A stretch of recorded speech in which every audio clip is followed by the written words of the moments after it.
Hello guys, social मीडियावर आहात का? असायलाच पाहिजे, कारण आम्ही घेऊन येणार आहे आमचा फर्स्ट व्लॉग, ज्यामध्ये आम्ही शेअर करणार आहे आमच्या गावाकडचे एकदम स्पेशल डिश.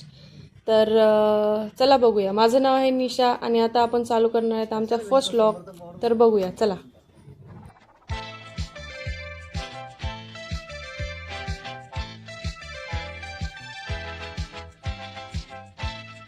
तर मंडळी, आपल्या स्पेशल डिशचं नाव आहे रोडगे, जे की विदर्भात जास्त प्रमाणात खाल्ल्या जातात आणि ते शेतात बनवतात. पण आता आम्ही राहतो पुण्यामध्ये, मग शेतात बनवणं पॉसिबल नाही आहे. तर आम्ही एक जुगाड केलेला आहे. तर आम्ही एक लोखंडी कंटेनर घेतलं आहे, त्यामध्ये मस्त वाळू टाकली आहे आणि लाकडाचे छोटे छोटे तुकडे केले. ते आपण पूर्ण जळू देणार आहे, म्हणजे त्याचा कोळसा होईल. आणि ते पूर्ण झाल्यानंतर आपण त्याच्यावरती गावाकडच्या ज्या गवऱ्या असतात त्या टाकणार आहे. मग ते पण पूर्ण होऊ द्यायचं. तर काका मस्तपैकी भाजून घेत आहेत ते. तर ते जेव्हा पूर्ण होईल तोपर्यंत आपण बघणार की रोडगे कसे बनवतात. तर हे बघा, हे असे दिसतात रोडगे. आणि गव्हाचं पीठ भिजून त्याचे छोटे छोट्या जाड चपात्या लाटून ते एकावर एक ठेवतात. ते तुम्ही बघू शकता. आता हे असे रोडगे झालेले आहेत. त्याला डायरेक्ट आपण त्याच्यामध्ये नाही टाकता येणार, त्याला आधी पीठ लावून घ्यायचं, कारण ज्या कोळशावर आपण टाकणार आहे त्याची माती वगैरे जे काही असेल ते त्याला लागलं नाही पाहिजे. मग त्याच्यासाठी आपण असं पीठ लावून घेतो, मस्तपैकी गोल गोल करून घेतो. तर ह्याच्यावरती आपण मस्त गवऱ्या टाकलेल्या आहेत. ऊन पण भरपूर आहे आज. आणि आता याला आपल्याला पेटवायचं. ॲक्च्युली जरा जास्त प्रमाणात पडले ते, पण आता त्याला थोडंसं पेटून घ्यायचं आहे. तर याच्यात आपण कागद आणि कापूर पण टाकले, पण गावासारखं कसं इथं पॉसिबल नसतं. पण तरीसुद्धा आपण काहीतरी करूया, काहीतरी जुगाड करूया. तर हां, पेटलं. हे आमचे काका एकदम टॅलेंटेड आहेत या बाबतीत.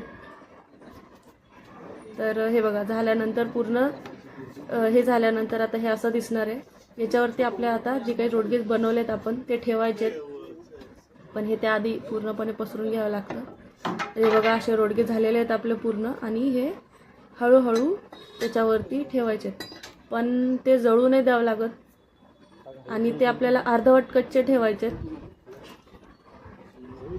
तर आता हे सगळे असे मांडून घ्यायचे त्याच्यावर. हे माझे पप्पा आणि त्यांचे 2 मित्र, आम्ही एकाच गावाकडचे आहेत. तर तिघांना आम्ही ब्रह्मा विष्णू महेश म्हणतो. एक बनवण्यात निपुण आहे, एक तोडण्या मोडण्यात निपुण आहे आणि एक शांततेत बघण्यात निपुण आहे. तिघांचे नाव पण तसे आहेत, शिव, नारायण, आणि एकाला आम्ही ब्रह्मा म्हणतो.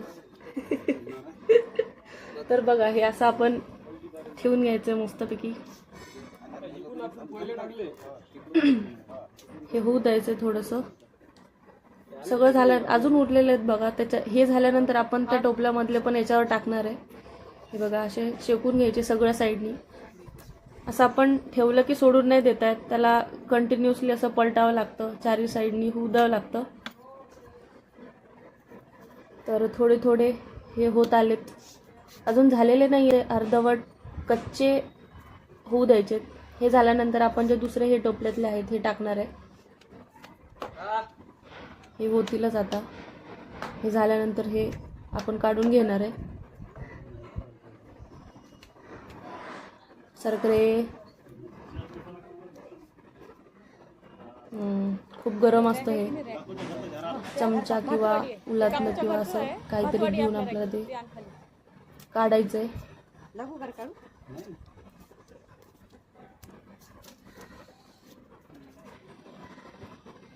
हे बघा, हे खाली एकदम शिजल्यानंतर ते खूप छान दिसतात, खायला पण एकदम मस्त लागतात.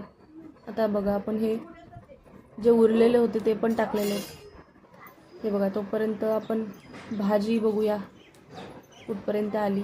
ती मी नाही बनवली, त्या काकांनीच बनवली.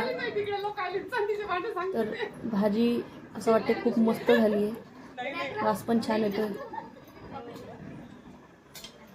एकदम मस्त तिखट केली, एकदम तर्री आणली आपण भाजीला. हां बघा, आता हे रोडगे झालेले आहेत पूर्णपणे. त्याच्यावर जे काही माती कोळसा धूळ लागलेली असेल ते आपण कापडाने पुसून घेणार आहे.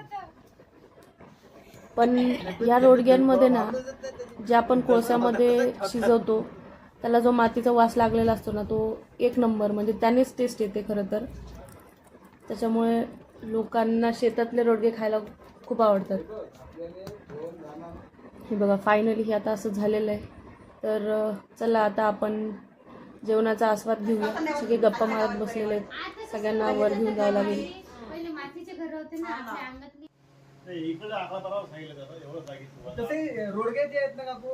पंगत पण बसलेली आहे मस्त, सगळे एकमेकांना वेळेचीच पाहिजे ना तुला काढायचं काम करतात. बिना टाकीची.